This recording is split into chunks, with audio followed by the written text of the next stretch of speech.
नमस्कार मेरे प्यारे विद्यार्थियों, स्वागत है आपका नए section words asked in previous year exams.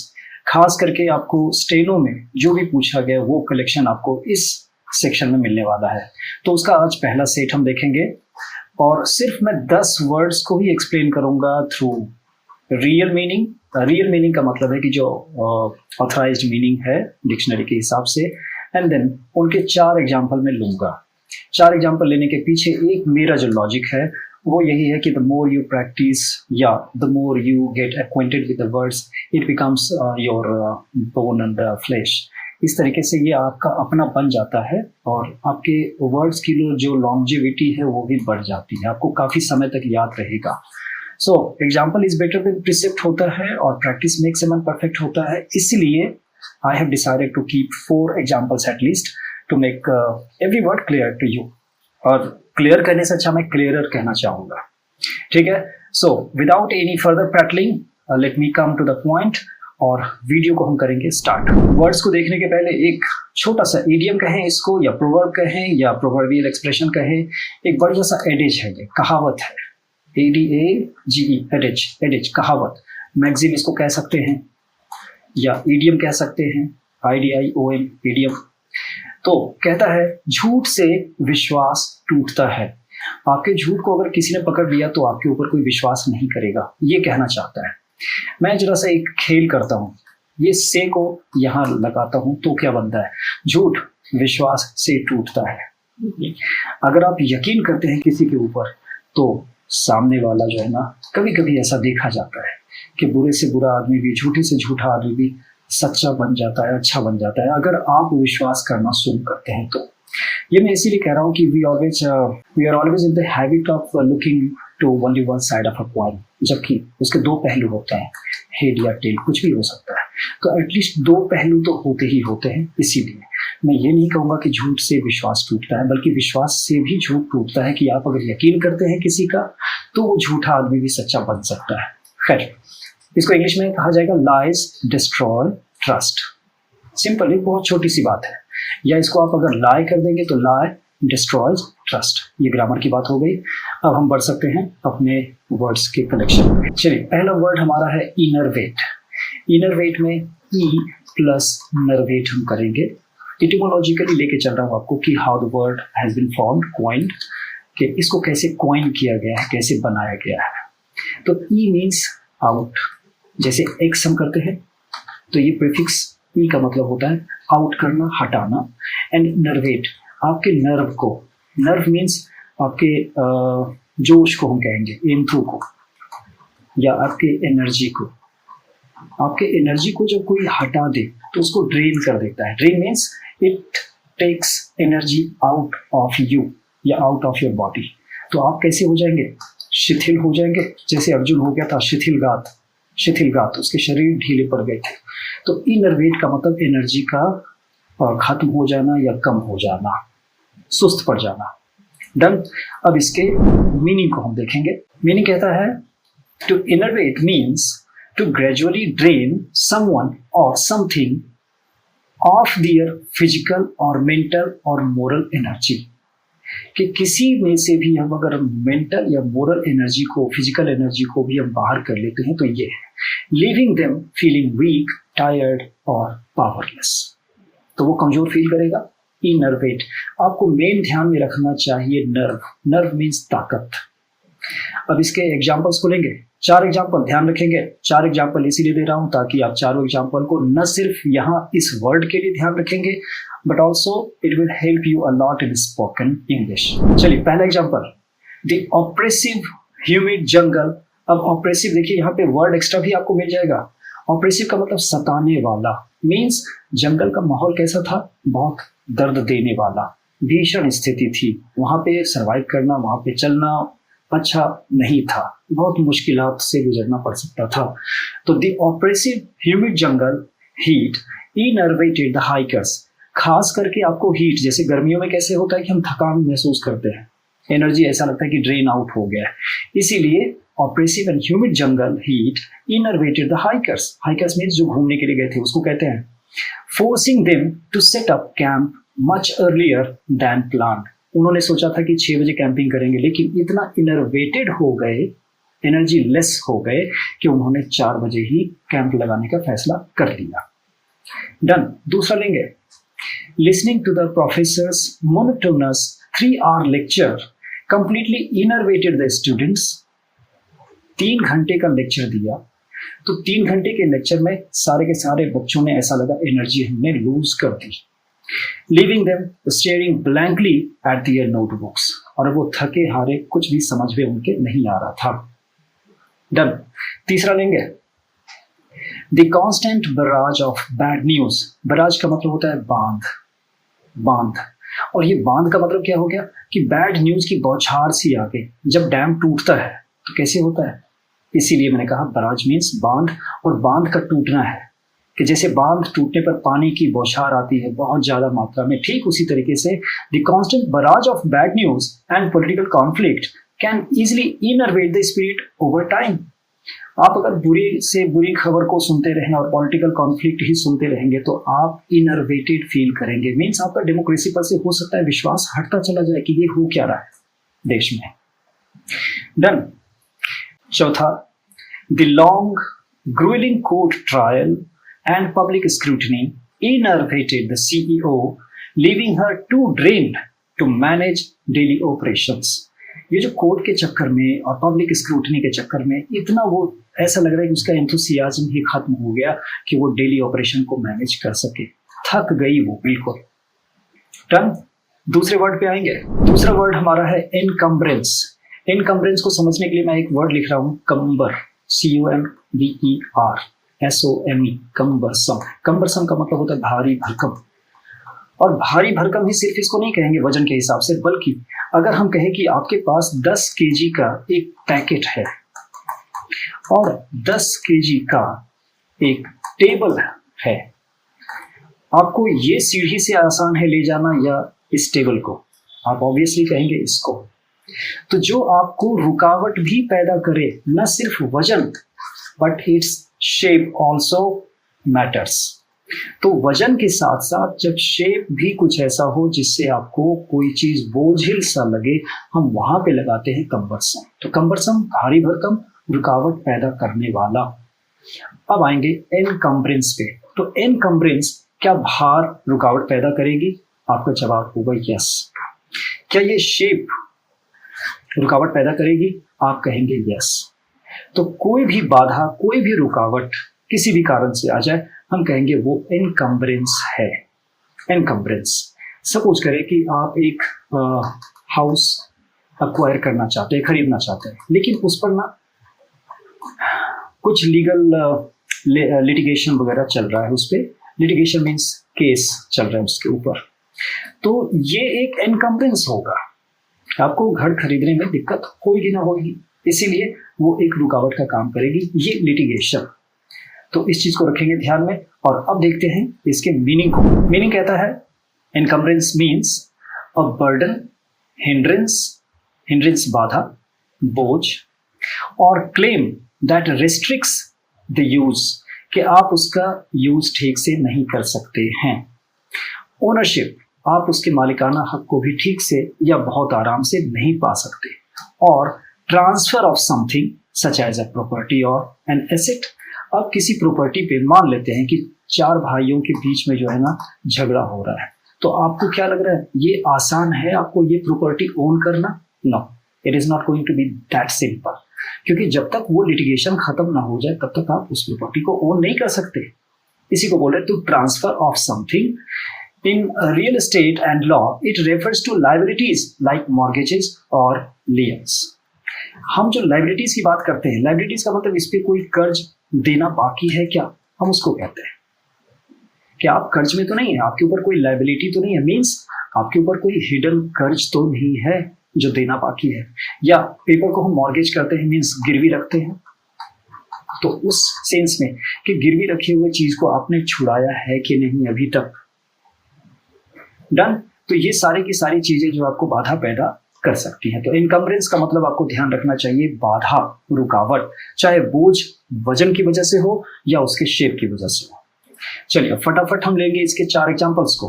पहला, Before purchasing the commercial space, the lawyer advised us to check for any legal encumbrance that might prevent us from renovating the building.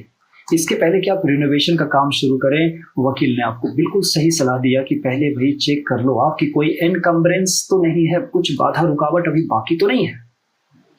Done. दूसरा लेंगे, The heavy encumbrance of past loans made it incredibly difficult for the young startup to secure new funding.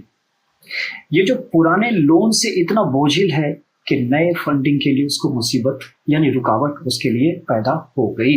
Past loan he encumbrance का काम कर रही है, रुकावट का काम कर रही है। थर्ड देखेंगे, she preferred to travel light, finding heavy winter coats and absolute encumbrance. अब उसने क्या फैसला किया कि मैं कम ही कपड़े, हल्के ही कपड़े पहन के चलूंगी, क्योंकि विंटर कोट पहन के चलूंगी तो वो खुद में एक बहुत बड़ा एनकम्बरेंस है, बाधा बन जाएगा when hiking through the steep mountain trails। और वैसे भी ये कहावत कही जाती है, आप जैसे जैसे ऊंचाई पे चलते हैं ना तो वजन कम करते चले जाना चाहिए। ये मतलब मैं ऊंचाई सिर्फ पहाड़ की ऊंचाई से नहीं कह रहा हूँ।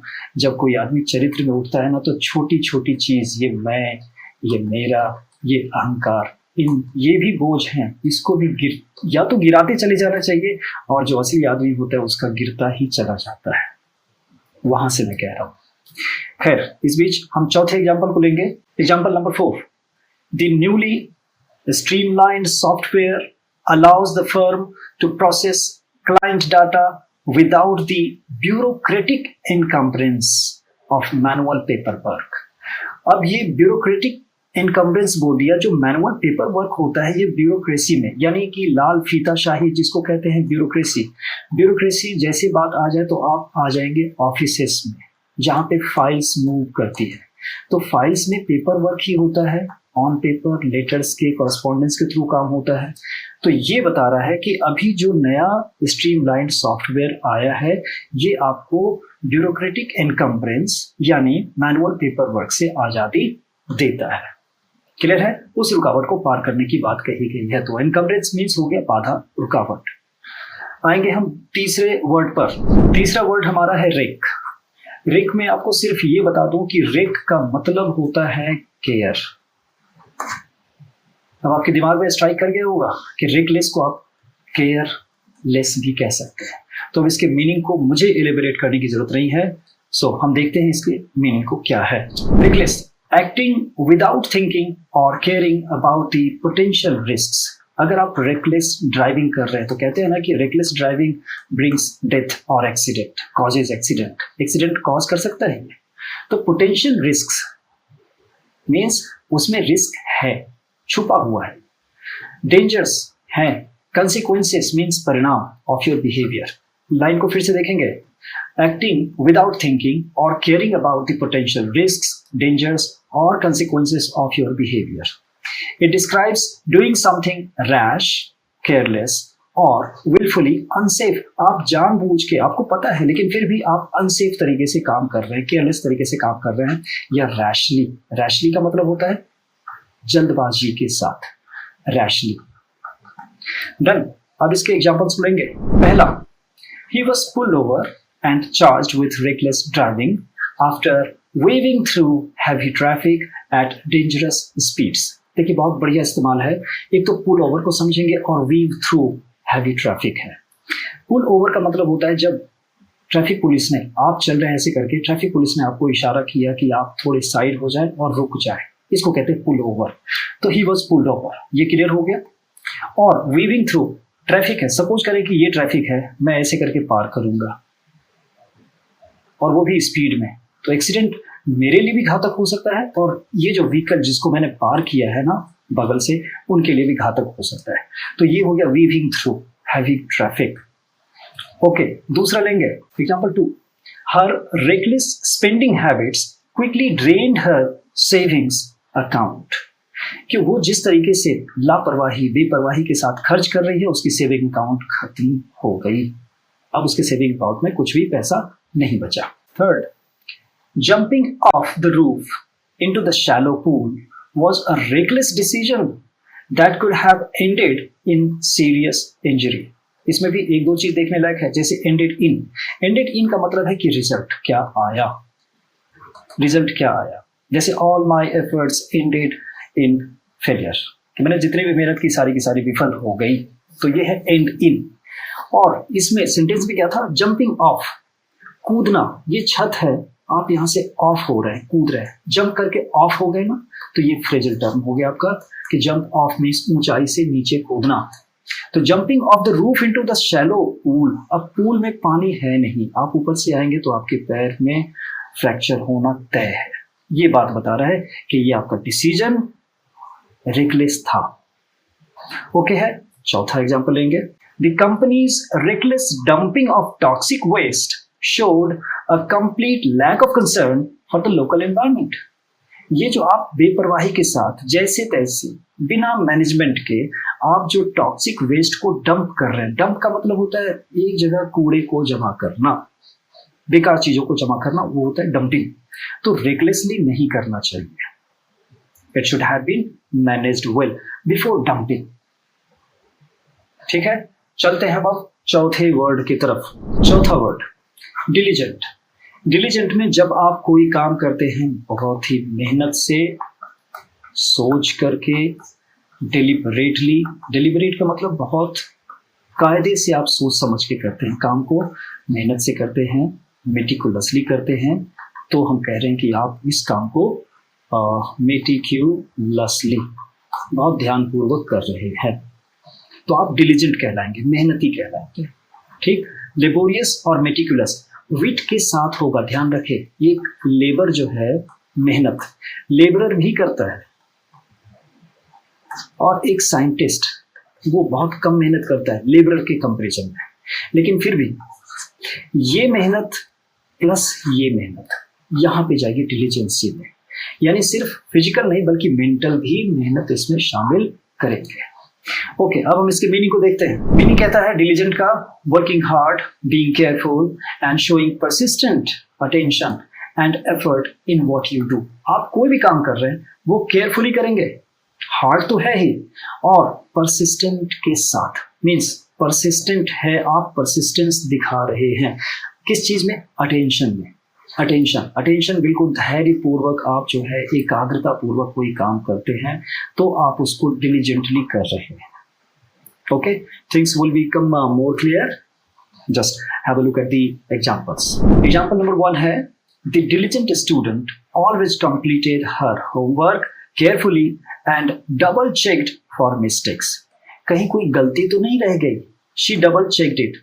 फॉर मीन्स ताकि कोई गलती ना रह जाए, फॉर क्योंकि, फॉर ताकि, फॉर के लिए, किसी भी रूप में आप सेंटेंस में यूज करेंगे तो डबल चेक फॉर मिस्टेक्स। क्यों चेक किया, क्योंकि गलती ना रह जाए। क्यों चेक किया, ताकि कोई गलती ना रह जाए। क्यों चेक किया, गलती के लिए, कि गलती ढूंढो। ओके है, ये फॉर का इस्तेमाल बता दिया आपको।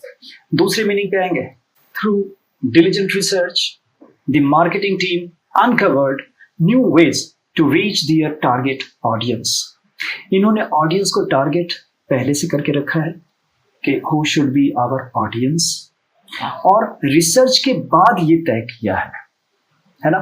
रिसर्च करेंगे तो डिलीजेंटली करना पड़ेगा, हमको केयरफुल रहना पड़ेगा, हार्ड वर्क भी करना होगा, और अटेंशन धैर्य पूर्वक हमको जो है एकाग्रता बरतनी पड़ेगी। डन। एग्जाम्पल नंबर 3 पे आएंगे, she is diligent in her exercise routine never missing a morning workout. यहाँ पे वर्कआउट का मतलब एक्सरसाइज है, कि सुबह सुबह वो जो भी कसरत करती है, एक्सरसाइज करती है, उसको वो कभी मिस नहीं करती है। तो ये इसका एक्सरसाइज रूटीन फिक्स है, तो वो डिलीजेंट कहलाएगी, मेहनती कहलाएगी। ओके, लास्ट एग्जांपल है हमारा, the architect conducted a diligent inspection of the buildings foundation before approving the construction. कि अभी फाउंडेशनल वर्क चल ही रहा है, फाउंडेशन, तो फाउंडेशन उसने अच्छे से चेक कर लिया इससे पहले कि ऊपर की बिल्डिंग खड़ी की जाए। ऊपर कुछ कंस्ट्रक्शन किए जाने के पहले अप्रूवल के लिए उसने क्या किया, पहले फाउंडेशन को चेक कर दिया। तो ये इसका एफर्ट कैसा था, डिलीजेंट था, केयरफुल था, हार्ड था, और परसिस्टेंट अटेंशन के साथ इसने किया होगा। ओके, वर्ड नंबर 5 को लेंगे। 5वां वर्ड है एक्सेस्पेरेट। एक्सेस्पेरेट इसमें से x को हम करते हैं साइड और ASPERATE एस्पिरेट को करते हैं साइड। इसमें से भी हम ASPER को करते हैं साइड और ATE को छोड़ते हैं। तो एस्पर का मतलब आप इतना ख्याल रखिए, एस्पर मीन्स होता है रफ, हार्ड, हार्श। अब क्या कर रहे हैं, रफनेस को, हार्डनेस को, हार्शनेस को यानी कठोरता या कटुता को बाहर निकालना। एक मैं एग्जांपल आपको कहूं, कुएं में पानी होगा तभी आप बाल्टी डालेंगे तो पानी आप बाहर ले पाएंगे। अगर कुएं में पानी नहीं होगा तो बाल्टी खाली आएगा। तो अगर कोई आदमी नाराज होता है, इसका मतलब उसके अंदर क्रोध था, एंगर था, दर्द था, नहीं तो दर्द बाहर नहीं आता। जो अंदर होगा वही तो बाहर निकलेगा। आप किसी घर में नॉक करते हैं, उस घर में कोई होगा तो बाहर निकलेगा, कोई नहीं होगा तो कोई बाहर नहीं निकलेगा। इतनी बात समझ में आ गई होगी तो मैं आगे कहूँ। अब एक्सैस्परेट में क्या होता है कि अगर किसी को आपने अनॉय कर दिया, it means annoyance must be there inside the person, within the person। उसके अंदर annoyance, चिड़चिड़ापन रहा होगा तभी तो कोई annoy होगा। अगर आपने किसी को एंगर कर दिया, नाराज कर दिया, एंग्री कर दिया, तो उसके अंदर एंगर होगा तभी तो वो एंग्री होगा। वो एंगर बाहर निकला तभी तो हम समझेंगे he became angry। क्लियर है? तो किसी को नाराज कर देना, इरिटेट कर देना, इसको कहते हैं एक्सैस्परेट। अब ये किसी भी रीजन से हो सकता है। तो ये वर्ड क्लियर है।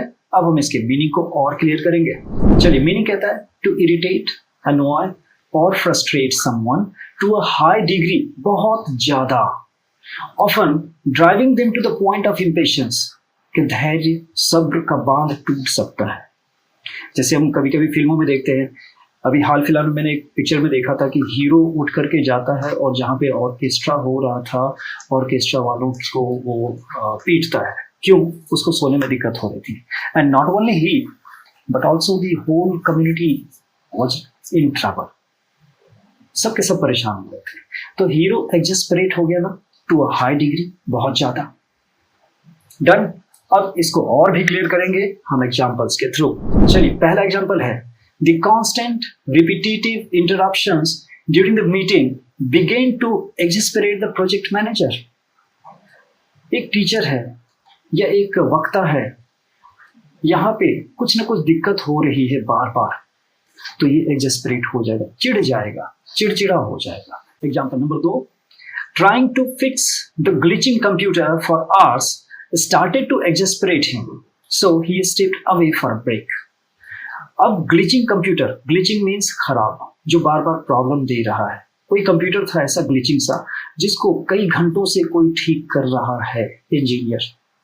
तो इतना ज्यादा इरिटेट हो गया, एक्सैस्परेट हो गया कि उसने छोटा सा ब्रेक ही लेना उचित समझा कि भाई अब बाद में करेंगे। ओके, चलिए तीसरे एग्जांपल को लेंगे। Example number 3, her little brother's habit of leaving doors wide open never failed to exasperate her। देखिए, दो आदमियों की नेचर की बात होती है।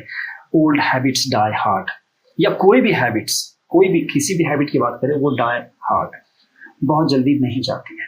तो ये छोटा भाई है और ये बड़ी बहन है।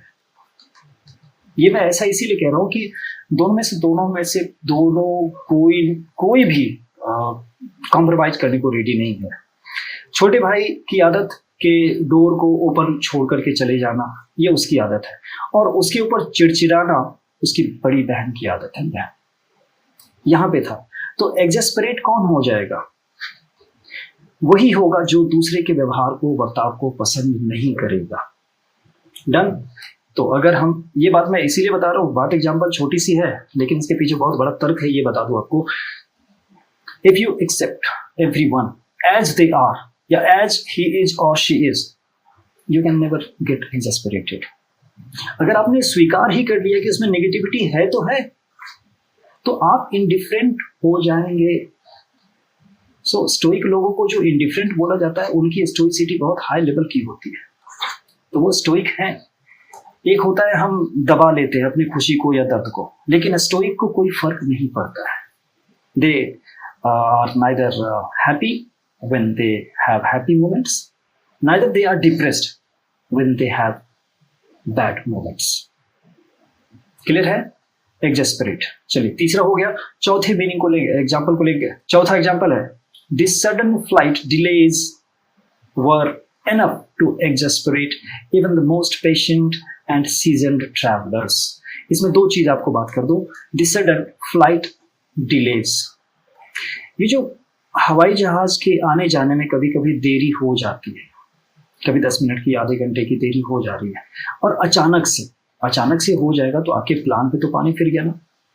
इस वजह से आपको एक्सेस्परेशन, अनोयंस, इरिटेशन हो सकती है। और ये जो अचानक हुआ, अचानक के कारण ये सीजन्ड ट्रैवलर जो थे, सीजन्ड ट्रैवलर का मतलब है जो बहुत ज्यादा ट्रैवल करते हैं, हम उनको बोलेंगे। एक लगे हाथ एक वर्ड आपको दे देता हूं, ड्रोमोमैनिया। ड्रोमोमैनिया का मतलब होता है, ड्रोमो बनता है एरोड्रम से, एरोड्रम। अब एरोड्रम हवाई अड्डा, हवाई जहाज जहां पे आता जाता है, एयरपोर्ट। तो ड्रोमोमैनिया घूमना, हवाई जहाज से हम घूमते हैं ना, इसीलिए। तो ड्रोमोमैनिया का मतलब आपको अगर खूब घूमने की आदत है, इच्छा होती है बहुत, तो आप ड्रोमोमैनियक हैं, घुमक्कड़ एक तरह से। तो सीजन ट्रैवलर का मतलब जो बहुत ज्यादा सीजन घूमते रहते हैं, जो पके हुए हैं घूमने में, पक्के घुमक्कड़ है, उसको कहेंगे सीजन ट्रैवलर्स। ये बारीकी से इसीलिए बता रहा हूं कि क्या पता आपको अगर इस्तेमाल करने की बात हो सके तो आप इसका बखूबी इस्तेमाल कर सके, इसीलिए क्लैरिटी के लिए आपको बता रहा हूँ। चलिए छठे क्वेश्चन को लेंगे। छठा वर्ड हमारे पास है विजिलेंट। विजिलेंट में आप ऐसे समझेंगे, विजिलेंस कमीशन आपने सुना होगा, सतर्कता आयोग, सतर्कता आयोग। तो विजिलेंस कमीशन में जब सतर्कता वर्ड यूज किया, ये बनता है सतर्क से ना। सतर्क का मतलब क्या बोलेंगे आप? कॉशस है ना, सतर्क है, कॉशस है। आप वार्ड है, मतलब चेते हुए हैं, चेतना है आप में, आप चेते हुए हैं। तो वार्ड हैं तो आपका कोई कुछ बिगाड़ नहीं सकता।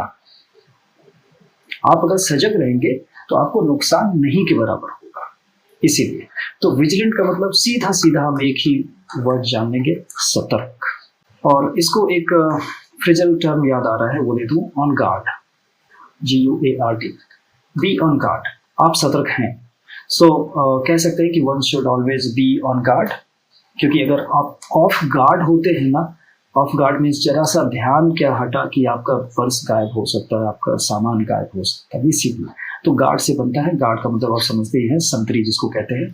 तो be on guard means vigilant रहना। डन।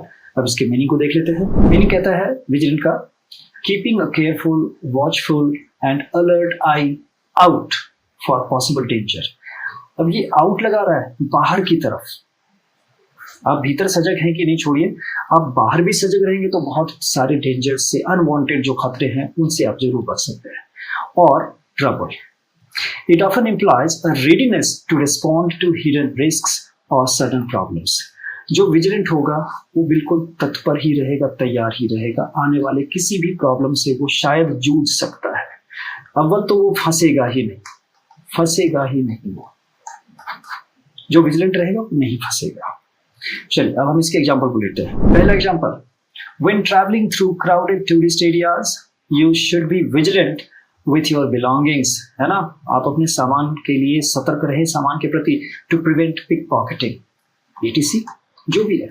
पिक पॉकेटिंग भी हो सकता है, आपका सामान भी गायब हो सकता है। दूसरा लेंगे example number 2, security personnel need to remain highly vigilant when checking bags and packages at public events. क्योंकि पब्लिक इवेंट में आप अगर जल्दबाजी, विजिलेंटली आप अगर चेक नहीं करेंगे, ध्यान से सतर्कता के साथ चेक नहीं करेंगे, तो क्या पता बॉम्ब विस्फोट का कारण बन सकता है ना, कि बैग में किसी के बम हो। इसीलिए विजिलेंट होना चाहिए, हाईली विजिलेंट लगाया है इसमें। ओके, तीसरा example, homeowners are advised to be vigilant about locking their doors and keeping exterior lights on at night. जब आप कहीं बाहर जाएं तो ऐसा पुलिस की तरफ से कभी कभी या अच्छे लोगों की तरफ से सलाह मिल जाती है कि आप दरवाजे को जब लॉक करें तो बाहर के लाइट को ऑन करके छोड़ देना चाहिए, so that thief may think that the home owner is still home, वो घर के बाहर नहीं है। चौथा एग्जांपल लेंगे, coastal residents were urged to stay vigilant as the unpredictable hurricane approached। एक ऐसा हरिकेन आ गया जो अनप्रिडिक्टेबल है, मीन्स जिसके बारे में कहा नहीं जा सकता, उसके खतरे के बारे में आंकना मुश्किल है, अनफैथमेबल है वो एक तरह से। तो उसको क्या कहा गया है, जो लोकल रेसिडेंट्स हैं, कोस्टल रेसिडेंट्स खास करके तटीय इलाके में रहने वाले, कि उनको अर्ज किया गया, बार बार उनको बताया गया कि स्टे विजिलेंट, सतर्क रहें, कभी भी प्रॉब्लम आ सकती है तो आप अपनी रक्षा कर सके। डन। तो विजिलेंट रहने की जरूरत है। टू बी ऑल ईयर्स भी कहते हैं, बी ऑल ईयर्स, और एक आपको बताया था टू बी ऑन गार्ड, ये दोनों चीज है। चलिए हम देंगे अब सातवें वर्ड को। सातवां वर्ड हमारे पास है ऑब्सेक्वियस। ऑब्सेक्वियस में एक मिलता जुलता है इसका पारिवारिक वर्ड दे रहा हूं, ओबेडिएंट। ओबेडिएंट का ध्यान रखेंगे ऑब्सेक्वियस में, और ओबेडिएंट आपको अच्छे से पता है। दूसरा, इसमें एक मदर वर्ड कहें या कंपोनेंट वर्ड है ये, सीक्वल यानी सीक्वेंस। सीक्वेंस से ये बनता है क्योंकि ये SEQ है ना, यहाँ पे SEQ। अब आ जाते हैं सीक्वेंस में काम कौन करेगा, जो फॉलोवर होगा। और फॉलोवर, ये मेरा पॉइंट ऑफ व्यू है कि follower, there is nothing worse than being a follower. एक अनुचर बनने से ज्यादा नीचा कोई काम नहीं हो सकता। कभी किसी के अनुचर ना बने, ये मैं कहता हूं, मेरे भी ना बने। तो फॉलोवर, जो फॉलो करता है वो गुलाम होता है, बस यही है इसका मतलब। नौकर होता है वो, तभी तो वो फॉलो करेगा। अदरवाइज जो स्वतंत्र होता है वो कभी फॉलो नहीं करता, और जो स्वतंत्रता की कीमत जानता है वो कभी किसी को गुलाम बनाता भी नहीं है। एक स्वतंत्र आदमी ही स्वतंत्रता की इज्जत करता है, और दूसरे की स्वतंत्रता की इज्जत भी वही करेगा जो स्वतंत्र होगा। तो ऑब्सेक्वियस का मतलब खास आप रखेंगे गुलाम जैसा, नौकर जैसा, जो तुरंत के तुरंत, जिसको बूट लिकर हम कहते हैं ना, जूता चाटने वाला, तलवे चाटने वाला, उसको कहते हैं, वो ओबीडियंट होगा। Obedience is not a good thing in a sense. चलिए अब इसके मीनिंग को देखेंगे। Being excessively eager to please, praise or obey someone, often in a servile or insincere way. यहाँ पे देखिए सर्वाइल सर्वेंट वाला है, नौकर की तरह, या इनसिंसियर वे मीन्स जितना नहीं करना है आप उतनी भी ज्यादा कर रहे हैं, उतनी ज्यादा। Insincere way to gain favour, किस लिए? और अभी एक चीज तो बोलना भूल ही गया था मैं, जो डरपोक होगा ना,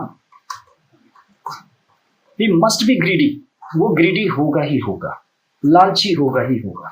लालची ही डरपोक होते हैं, क्योंकि लालची कुछ खोना नहीं चाहता, वो पाना चाहता है, वो डरा डरा रहेगा। तो जो डरपोक है वो लालची होगा, समझ जाए, या जो लालची है वो डरपोक होगा ही होगा। डरा के देख लें एक बार आप। आगे, it carries negative connotation of being a people pleaser और अ बूट लीकर, है ना, तलवे चाटने वाला या पीपल प्लीजर। डू गुडर लोग होते हैं ऐसे, डू गुडर, ये सिर्फ फसाड पहन के चलते हैं, जिसको कहते हैं फेस, पर्सोना, मास्क, मास्क लगा के चलते हैं। वो अंदर से होते हैं कुछ और, बाहर दिखाते हैं कुछ और, इसको कहते हैं पीपल प्लीजर। चलिए अब इसके 4 सेंटेंसेस को देख लेंगे। देखिए मेरे ख्याल से ना, जो 3 पोर्शन मैंने दिया है, पहले मैं आपको वर्ड बता रहा हूँ मीनिंग, फिर दूसरे में एग्जैक्ट मीनिंग क्या है, और ये सबसे इंपॉर्टेंट पोर्शन है कि ये एप्लीकेशन है इस वर्ड का। इसलिए यहाँ पे आप एकदम सजग रहे, बिल्कुल be vigilant, be all ears totally. चलिए पहला एग्जांपल लेंगे। The nervous waiter was so obsequious that he kept hovering over our table, हमारे ही टेबल के चारों तरफ वो होवर ओवर करता रहा, चक्कर काटता रहा। Frantically agreeing with every single thing we said, हमने जो भी कहा सब मानता चला गया। इसी को कहते हैं गुलाम। और जो गुलाम जैसे मालिक होते हैं, मेरे एक एक शब्द पे खास ख्याल रखेंगे और गलत अर्थ मत लेंगे। मैं बोलना क्या चाह रहा हूं बिल्कुल क्लियरली कह रहा हूं। गुलाम जैसे मालिक जो होंगे, यानी जिनके अंदर खुद, जो किसी को गुलाम बनाते हैं वो खुद किसी के गुलाम होते हैं, ऐसे ही लोगों को मालिक बनने का शौक होता है। तो ये जो मालिक है जो भी कह रहा है वो एक्सेप्ट करता चला जा रहा है। Frantically agreeing with every single thing we said, हमने जो भी कहा वो मानता चला गया, तो इसको अच्छा लगेगा। इसको अच्छा लगा क्योंकि जब इसके मालिक के सामने ये आता है ना तो इसको बुरा लगता है। यही है स्टोइसिटी। यहाँ पे इसको इंडिफरेंस हो जाता, अगर ये खुद स्वतंत्र आदमी होता, इसको गुलाम नहीं मानता, तो ये इसको आका भी नहीं मानता। ये फर्क होता है। चलिए, ऑब्सिक्वियस क्लियर हो गया। पहले एग्जाम्पल को हमने देख लिया, हम आते हैं दूसरे एग्जाम्पल पे। Okay, example number 2, she is embarrassingly obsequious to anyone in authority, constantly showering her boss with unearned compliments. वो हर तरह के कॉम्प्लीमेंट्स सामने वाले को देने लगती है। इस सेंटेंस के हिसाब से मान लेते हैं कि एक डांसर है और जो गुलाम प्रवृत्ति का आदमी होता है, नौकर जैसा, वो इस डांसिंग में कहेगा कि your voice is so good. अब डांसिंग में वॉइस का क्या काम है? लेकिन नहीं, आप अगर पीपल प्लीजर हैं, बूट लिकर हैं, and you are looking for some favour to be had, तो इस स्थिति में आप क्या करेंगे? इस डांसिंग में आप सिंगिंग वाली चीज भी कह देंगे। तो अनअर्न्ड कॉम्प्लीमेंट्स जो इस आदमी को, इस डांसर को नहीं कहना चाहिए, वो भी हम कॉम्प्लीमेंट करते चले जाते हैं। इसीलिए एम्बैरेसिंगली ऑब्सिक्वियस कि इतना ज्यादा वो गुलाम जैसा व्यवहार करती है ना कि किसी को भी एम्ब्रेस कर दे, शर्मिंदा कर दे। डन। तीसरे एग्जांपल को लेंगे। The politician grew tired of his team's obsequious behavior where sycophantic aides would never dare to offer honest critical feedback. देखिए, सेंटेंस अपने आप में बहुत तगड़ा है। Politician grew tired of his team's obsequious behavior। ये जो पॉलिटिशियन है, मान लेते हैं कि एक बंदा है पॉलिटिशियन, इसके चारों तरफ जितने भी लोग हैं ना इसके टीम में, सबके सब हैं बिल्कुल गुलाम टाइप के, यानी कि खुश करने वाले, इसको झूठ बोलने वाले, खुश करेंगे बस। तो यहां पे क्या है कि इन सब के बारे में असली बात, offer honest feedback, honest feedback कोई नहीं देगा। सब कहेगा, अरे सर आपने क्या भाषण दिया, अरे मालिक आप तो सबसे ऊपर हैं। लेकिन सब अंदर से जान रहे हैं कि इसमें कुछ कमी है, तो इसके नेगेटिव पॉइंट को आउट करने वाला ऑनेस्टली कोई भी नहीं है। ये लीडर ऐसा सोच रहा है कि मेरे जितने भी एड्स हैं ना, मीन्स मदद करने वाले, सहयोगी, साथी, असिस्टेंट्स, वो सारे के सारे साइकोफैंटिक हैं, मीन्स बगुला भगत हैं। बगुला भगत, मुंह में राम बगल में छुरी, उसको कहते हैं बगुला भगत। तो almost the whole of the world is sycophant. चलिए, एग्जाम्पल नंबर 4 को लेंगे। Surrounded by obsequious assistants, the celebrity rarely had to lift a finger or hear a word of dissent. जहां पे वो नाखुश हो जाए ऐसा अवसर ही नहीं आता। क्यों? इस सेलिब्रिटी के चारों तरफ कैसे असिस्टेंट्स हैं, कैसे सहायक हैं, सबके सब ऑब्सिक्वियस हैं। अगर कोई इसको गाली भी दे रहा होगा, भला बुरा भी कह रहा होगा, तो ये ऐसा नहीं बताएंगे, क्योंकि अगर ऐसा बताएंगे तो पता चले कि इनका अपना नुकसान ना हो जाए, चाहे जैसे हो। ओके, बहरहाल हम बढ़ेंगे अगले वर्ड नंबर 8 पर। 8वां वर्ड हमारे पास है पिनैकल। पिनैकल के लिए आपको मैं पिन्ना लिख रहा हूं और एक बार और लिख रहा हूं पिन्ना। 2 पिन्ना याद रखेंगे। एक, अगर हमारे ये चेहरा है, इस चेहरे पे बाहर की तरफ एक मैंने कान बना दिया, राक्षसी कान हो गया ये। चलिए, ये कहलाता है पिन्ना। Outer years, pinna.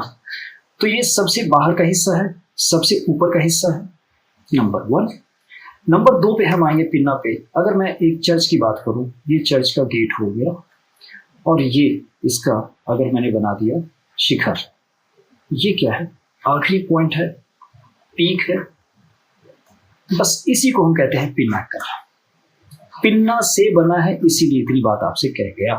तो पिन्ना, ये कान से अगर भूल जाए तो यहां से पकड़े चर्च से, और चर्च से याद ना आए तो कान से पकड़ लेंगे।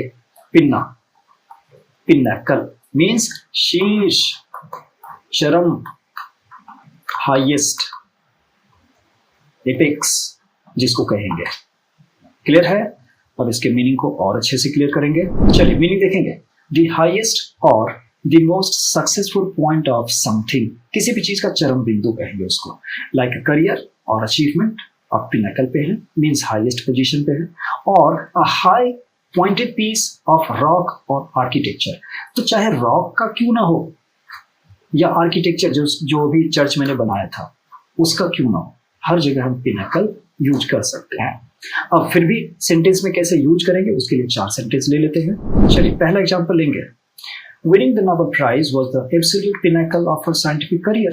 Yes, Nobel Prize से ऊपर तो कोई है ही नहीं, तो बोलेंगे absolute pinnacle of her scientific career. Scientific career का सबसे चरम बिंदु। Okay, number 2. The brave climber finally conquered the snowy pinnacle of the Himalayan peak. Himalaya की चोटी को वो पहुंच गया, सबसे ऊपर पहुंच गया। हम यहाँ पर भी यूज करेंगे। Number 3. The Grand Cathedral is famous for its intricate stained glass and soaring stone pinnacles. Soaring, soar, S-O-A-R. soar का मतलब होता है ऊपर की तरफ जाना।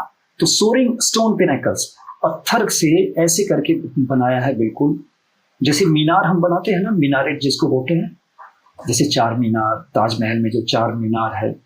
अब सॉरी, आप कंफ्यूज ना हो जाए, एक तो मैंने 4 मीनार बोला हैदराबाद वाला, और दूसरा ताजमहल के चारों कोनों पर जो 4 मीनारें हैं उसके बारे में कह रहा हूँ, मीनारेट्स।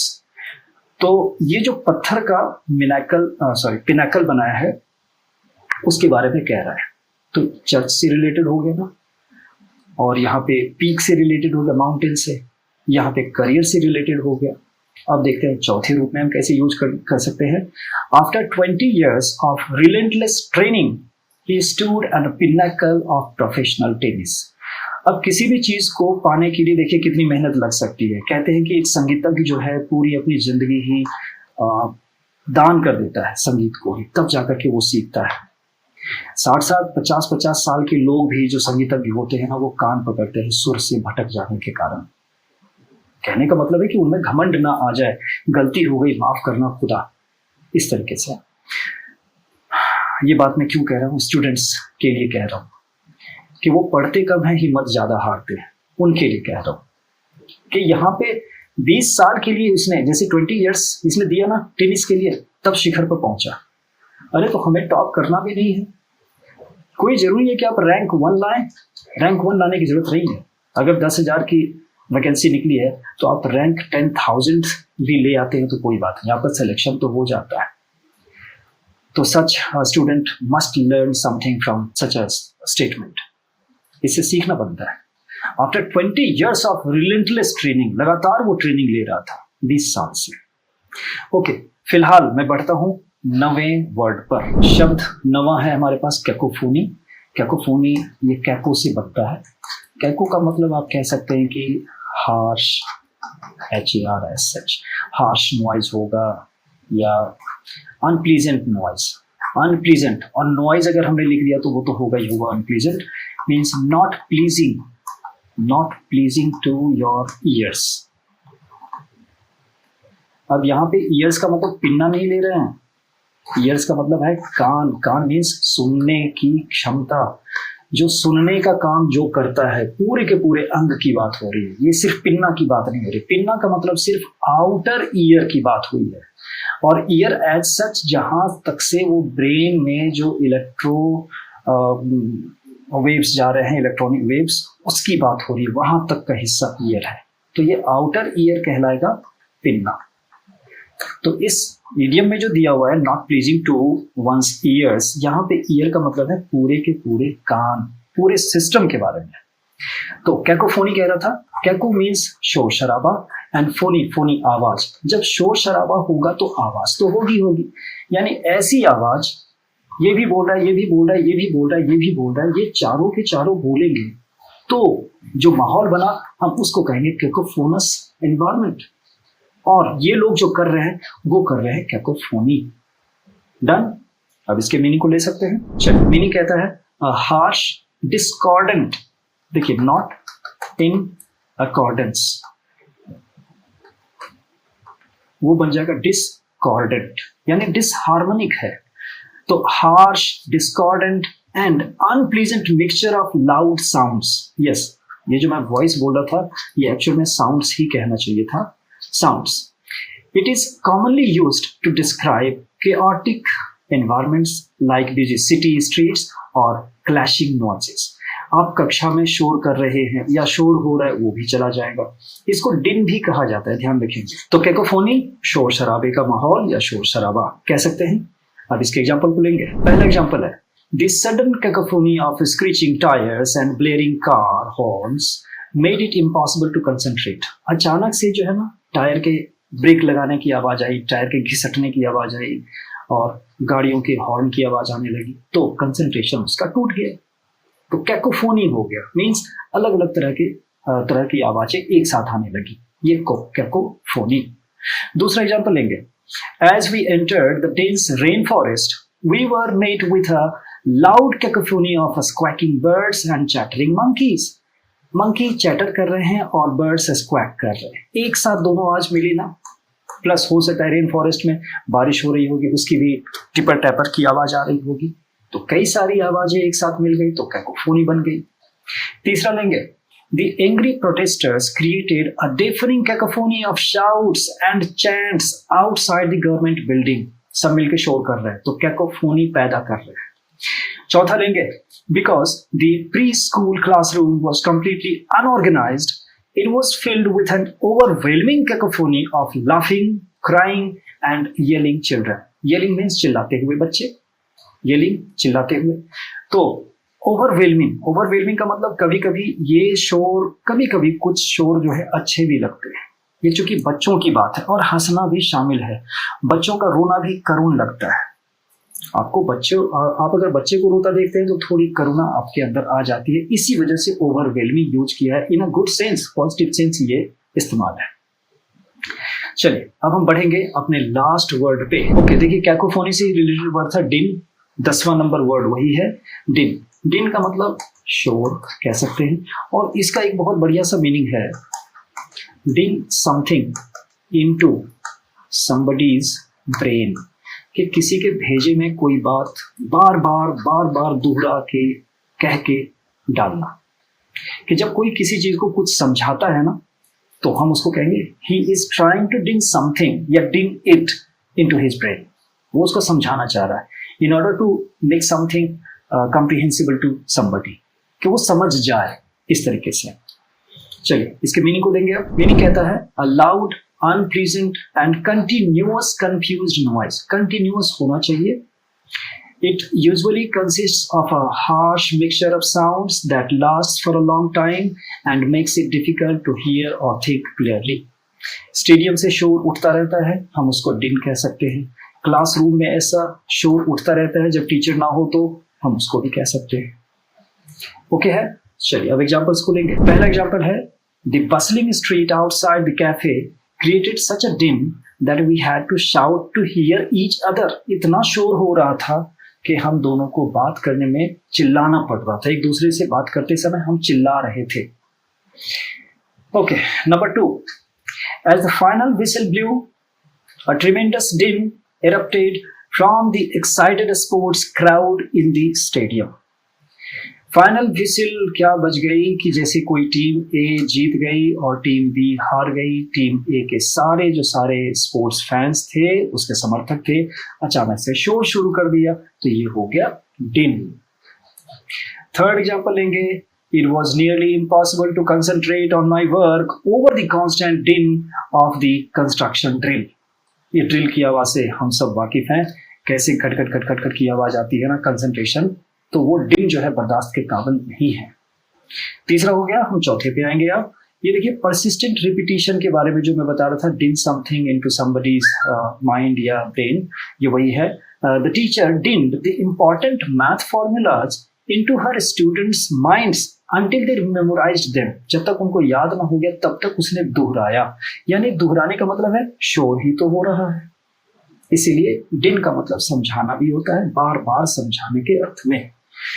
तो होप ये सारे वर्ड आपको क्लियर हो गए होंगे, और मैं ये समझता हूँ कि ज़्यादा से ज़्यादा आप 1+1 2 बार अगर आप इस वीडियो को ध्यान से देख लेंगे तो पहली बार में चीज़ें क्लियर रहेंगी, दूसरी बार में क्लियरर हो जाएंगी।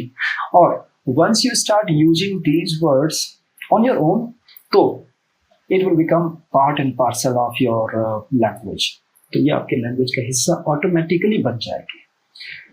तो बेसिकली मेरा यही मानना है और कहना है कि आप ज़्यादा से ज़्यादा इसके यूज़ पे जितना ध्यान देंगे ना तो उतना बढ़िया होगा। चलिए, बाकी आप जैसे मेहनत कर रहे हैं, आपको जो अच्छा लगे आप उसी हिसाब से मेहनत करें, because one should never follow any one. Being a follower is the worst thing in the world. चलिए, इन्हीं कड़वे वचन कहूँ या जो भी कहूँ, इन्हीं वचनों के साथ ये वीडियो यहीं समाप्त करता हूँ। मिलता हूँ अगले वीडियो में कुछ और वर्ड्स के साथ। तब तक के लिए अलविदा।